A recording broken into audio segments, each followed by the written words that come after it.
Bonjour à toutes et à tous, c'est Arca. Aujourd'hui, on se retrouve dans la sixième partie du cours sur les structures algébriques. Donc aujourd'hui, nous allons nous intéresser à la symétrisabilité. Rentrons alors dans le vif du sujet. Donc soit grand E étoile, un magma unifère de neutre E.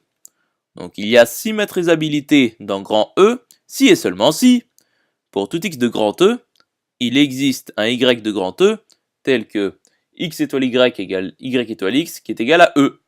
Donc, autrement dit, tous les éléments de grand E sont symétrisables. Poursuivons alors l'étude. Donc, soit M étoile, un monoïde de notre E. Donc, et X, un élément de M symétrisable de M. Donc, démontrons que le symétrique de X, dans le monoïde M étoile, est unique. Donc, supposons que Y et Z sont des symétriques de X par étoile. Donc, X étoile Y égale Y étoile X qui est égal à E. Et X étoile Z est égal à Z étoile X qui est égal à E. Donc, X étoile Y, entre parenthèses, étoile Z est égal à E étoile Z qui est égal à Z.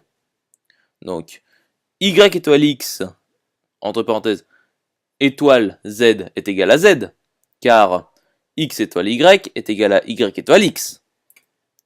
Donc, par associativité, Y étoile, entre parenthèses, X étoile Z est égal à Z. Donc, Y étoile E est égal à Z, c'est-à-dire Y égale Z. Donc le symétrique de X est unique. Nous pourrons alors le noter X-1. Voyons alors un petit détail pour conclure l'étude.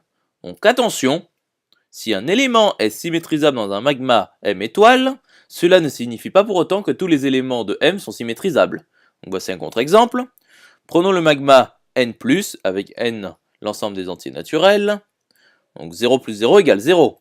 Donc 0 est symétrisable par plus. Supposons qu'il existe n appartenant à n tel que n plus 1 égale 0. Donc n égale moins 1 qui est strictement négatif.